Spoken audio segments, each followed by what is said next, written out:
በ3 ዓመት ጊዜ ውስጥ በፉል ፊኒሽድ ሰርተን አስረክበናል። ኩሽ ካርታውን ጃንዋሪ 1 ላይ እናስረክባለን ማለት ነው። እንደምታዩ በጣም ሰፊ ብርሃን በደንብ የሚያገኝ ሳሎን እና የዳይኒንግ ኤሪያ ይኖረናል ማለት ነው። ዳይኒንግ ኤሪያውን አክሰስ የሚያደርግ ኦፕን ኪችን ይኖረናል። ይሄ ኮሪደር ይሆናል።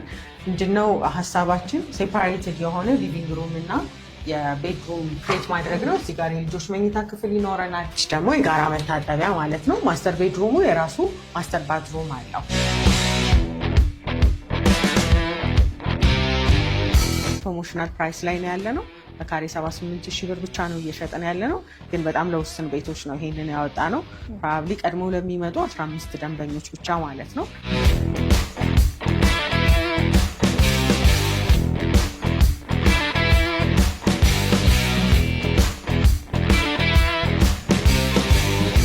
ሰላም፣ እንዴት አለሽ? እንኳን ደህና መጣሽ። እንኳን ደህና ቆየሽ።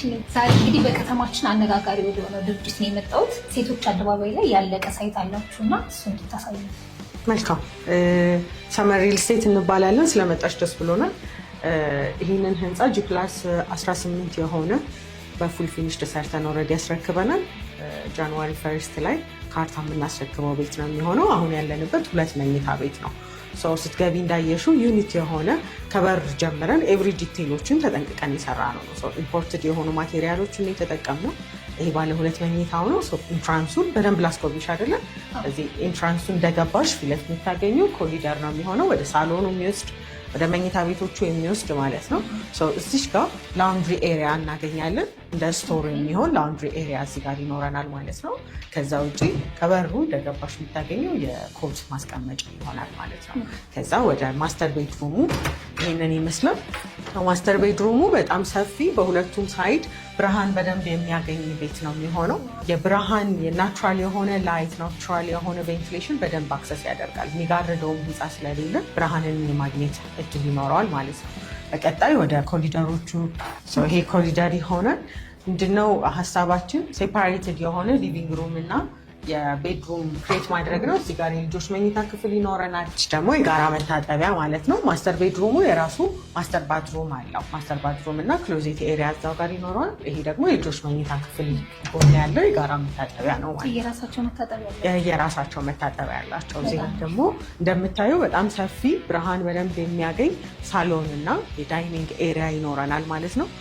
ዳይኒንግ ኤሪያውን አክሰስ የሚያደርግ ኦፕን ኪችን ይኖረናል።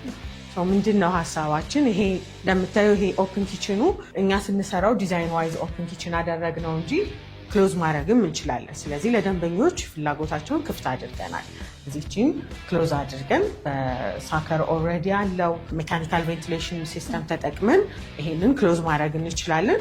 ደንበኞች ደግሞ ኦፕን እንዲሆን የሚፈልጉ ካሉ እዚሁ ጋር ዳይኒንጉን አክሰስ ለማድረግ እንዲጠቅመው ኦፕን ኪችን አድርገናል ማለት ነው። በጣም ሰፊ ነው ቤቱ። አዎ በጣም ሰፊ ናቸው። ካሬዎቹም የተጠቀምናቸው እንዴት መሰለሽ፣ ብዙ ቦታ ላይ ተሽ ከሆነ ይሄ የኮመን ኤሪያ የጋራ መጠቀሚያ ተብሎ የሚነሱ አሉ አይደለ? ከቤቱ ላይ እኛ ያንን ብዙ አላነሳንም። ቤዚክሊ እኛ የምንሰራቸው ቤቶች ላይ ፓርኪንግ ኤሪያ፣ የጋራ መጠቀሚያዎች፣ አዳራሾች እነሱ በሙሉ ጊቭን ናቸው። እዚህኛውም ሳይት ላይ ሌሎች ሳይቶቻችንም ላይ ማለት ነው። ስለዚህ የተባለው ካሬ ላይ የተወሰነ የኮሪደር እና የሊፍት ብቻ ነው ኮመን ኤሪያ የምናነሳው። ለዛ ነው ቤቱ እንደዚህ የሰፋብሽ። ይሄ ባለ 2 መኝታ ነው።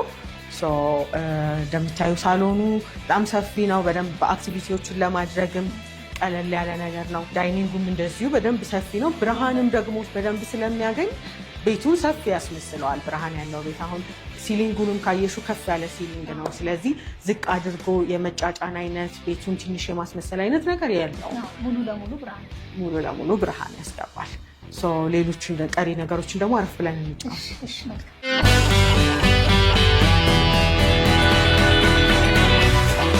እሺ እንግዲህ ቤቱ በጣም ነው የሚያምረው። እስካሁን ካየኋቸው ሪል ስቴቶች ማጋነን አይሆንብኝና በጣም ነው የሚያምረው። ካሬዎቹ ሰፋፊ ናቸው። ከዚህ በተጨማሪ እስኪ ራስሽን አስተዋውቂልኝና ስለ ድርጅቱም አንዳንድ ነገር ብትነግሪኝ።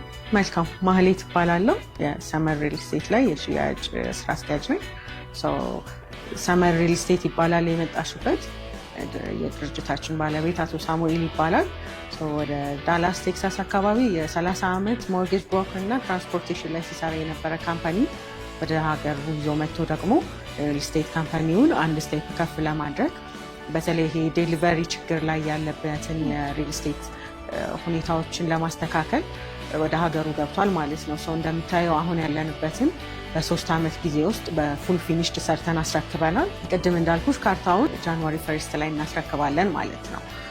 ከዚህኛው ልምዳችን ተነስተን ደግሞ ሌሎች ሳይቶቻችንም ላይ እንዲሁ በአዳዲስ ቴክኖሎጂዎች እየሰራ እንገኛለን።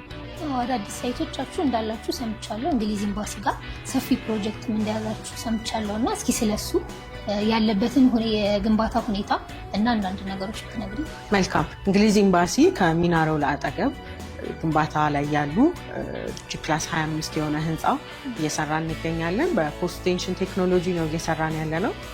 በዚህ ቴክኖሎጂ መሰረት አድርገን በአንድ ወር እስከ 3 ስላብ ድረስ መሙላት እንችላለን ማለት ነው። ቶሎ ለማስረከብ የሚጠቅሙንን የትኛውንም ቴክኖሎጂዎች እየተጠቀምን ነው። ወደ 27 ወር አካባቢ ይወስድብናል ገንብተን ለማስረከብ ከባለ 2 መኝታ እስከ ባለ 4 መኝታ ቤቶችን እንዲሁ አሁን ባየሻቸው ዲዛይን የተወሰኑ የዲዛይን ማስተካከያዎችን አድርገን በዚህ ስታንዳርድ እና በዚህ ልክ ለመስራት ሬዲ ሆነን ኦልሬዲ አሁን የፋውንዴሽን ስራ እየሰራን ያለ ነው። እሺ እንደነገርሽኝ ያው የምትይዙት ሎኬሽን በጣም ቆንጆ መሀል ከተማ የሚባል ነው። የሴቶች አደባባይም አሁን ያለንበት እንደገና ደግሞ እንግሊዝ ኤምባሲ ጋር የሚያርሽኝ ያለና እስኪ ስለ ሎኬሽኑ አንዳንድ ነገር ንገሪኝ። መልካም። ያው ምንድነው እኛ አሁን እየሰራን ያለ ነው ሲንግል አፓርትመንቶችን ጥሩ የሚባሉ ሎኬሽን ናቸው፣ አሪፍ የሆኑ ቦታዎች ላይ መሀል ከተማ። እንዴት ነው ሰዎች አሁን ላይ መሀል ከተማ ላይ መኖር ይፈልጋሉ፣ ግን ደግሞ ጫጫታም ደግሞ ለመኖር ብዙም የማይመች ይሆናል መሀል ከተማ ሲሆን።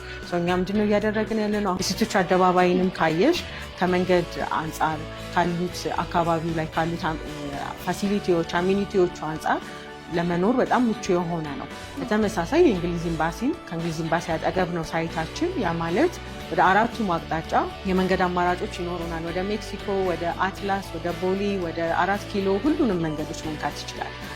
አሁን መንገድ አይደለ እያራራቀን ያለው። ስለዚህ ሰፋፊ መንገዶችን አማራጭ ብዙ መንገዶችን የያዘ ከዛ ውጭ ደግሞ አካባቢው ላይ ለ16 ኤምባሲዎች በ3 ኪሎ ሜትር ራዲየስ ውስጥ ይገኛሉ። እንግሊዝ ኤምባሲን፣ የኬንያ፣ ቤልጂየምን ጨምሮ ማለት ነው። ለመኖር እዛ አካባቢ ዲፕሎማቲክ ኤሪያ ስለሆነ ከሴኪሪቲ አንጻር በጣም የተሻለ ኤሪያ ነው።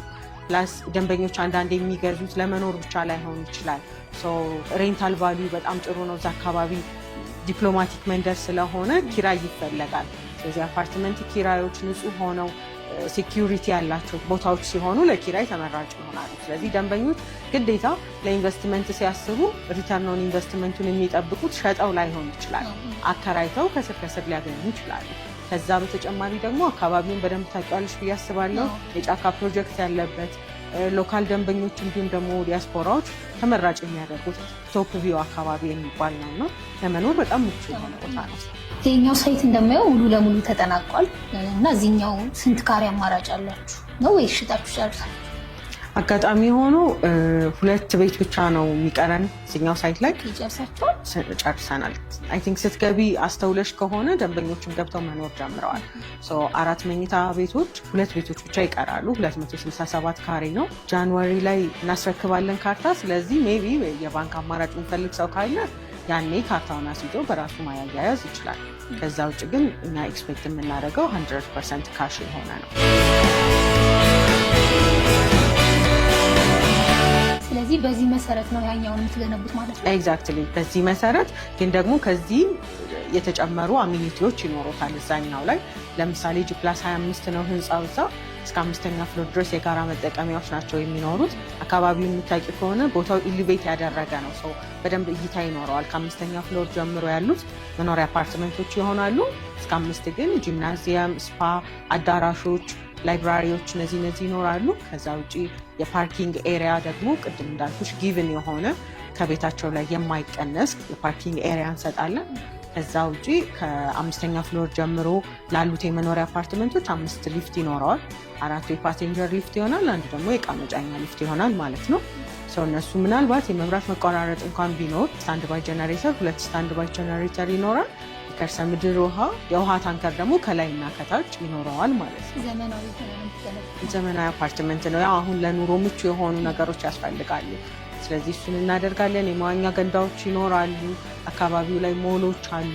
እዛው የኛም ኮምፓውንድ ውስጥ G+5 የሚሆን ሞል ይኖረናል። እሺ እንግዲህ አሁን ላይ ፕሮሞሽናል ፕራይስ አውጥታችኋል። እንዴት ነው እየሸጣችሁ ያላችሁት? በካሬ ስንት ነው የምትሸጡት?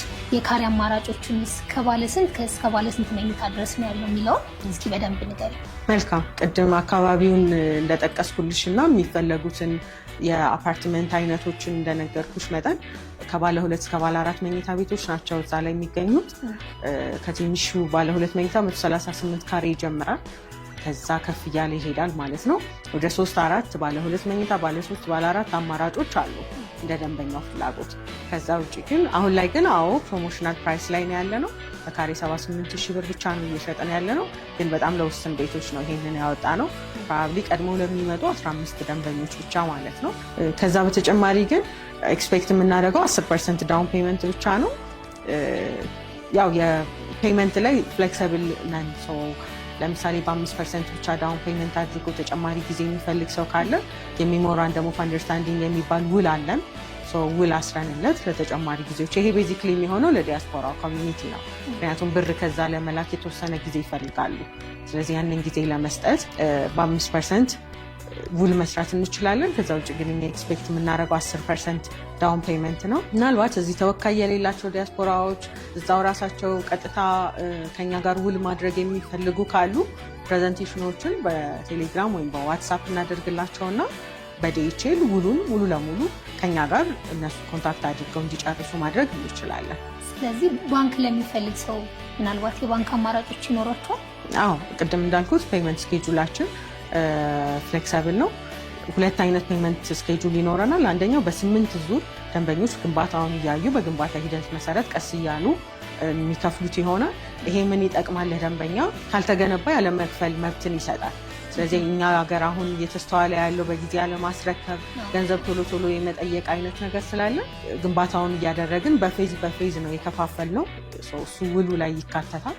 እዛ ላይ ስንደርስ ኔክስት ፔመንት እንጠይቃለን። በዚህኛው መንገድ ከሆነ በ27 ወር ጊዜ ውስጥ 8 ራውንድ ይኖራል። በዛ ከፍለው ይጨርሳሉ። ካልሆነና የባንክ አማራጭ ለሚፈልግ ደንበኛ ደግሞ 50% አሁን በነገርኩሽ መንገድ እስከ 2 ዓመት ከ3 ወር ወይም 27 ወር ክፍያቸውን ያደርጉና 50% ደግሞ ቤቱን ከተረከቡ በኋላ ባንክ የፎታ ጊዜ ሰጥቷቸው ከ15 እስከ 20 ዓመት ጊዜ አይዘር አከራይተውት ወይም ደግሞ እየኖሩበት ቀስ እያሉ የሚከፍሉትን አማራጭ አመቻችተናል። ቅድም እንግዲህ ስለ ዲስካውንት ነግረሽኝ ነበረና ይሄ ዲስካውንት ለምን ያህል ጊዜ ነው የሚቆየው? እንደገና ደግሞ ለምን ያህል ቤቶች ነው የሚሆነው ማለት ነው? ቅድም ሜንሽን ለማድረግ እንደሞከርኩት ለ15 ቤቶች ቀድሞ ለሚመጡ 15 ደንበኞች ነው የሚሆነው። በፐርሰንት ስናየው እስከ 30% አካባቢ ነው ዲስካውንት ያደረግነው። ከዚህ በተጨማሪ ደግሞ ከኖርማል ሴት ካደረግነው ከ10% ከፍ እያደረጉ ለሚከፍሉ ደንበኞች ደግሞ አኮርዲንግሊ ሌሎች ተጨማሪ ዲስካውንቶች ይኖራሉ። ስለዚህ ይሄ 15 ቁጥር ቤት ከሞላ ሙሉ ለሙሉ ዲስካውንቱን እናቆማለን ማለት ነው። በዚህ ጋር ተያይዞ እንግዲህ እናንተ ማግኘት ለሚፈልግ ሰው ከሀገር ውስጥም ሆነ ከሀገር ውጭ ላለ ሰው እንዴት ነው እናንተ ማግኘት የሚችለው? መልካም። ከዚህ ቪዲዮ ስር በምናስቀምጠው ስልክ በቀጥታ መደወል ይችላሉ። ዋትስአፕ እና ቴሌግራም ላይም ደግሞ እንዲሁም ኮንታክት ሊያደርጉን ይችላሉ። እንግዲህ መሀሌት ስለሰጠሽኝ መረጃ በጣም አመሰግናለሁ። እኔም አመሰግናለሁ። እሺ፣ መልካም። እሺ፣ እንግዲህ ተመልካቾቻችን ዛሬ በሰመር ሪል ስቴት ተገኝተን ያጋራናችሁ መረጃዎች ተመልክታችኋል። ስለዚህ ከታች በምናስቀምጥላችሁ ስልክ እየደወላችሁ የቅናሹ ተጠቃሚ መሆን ትችላላችሁ።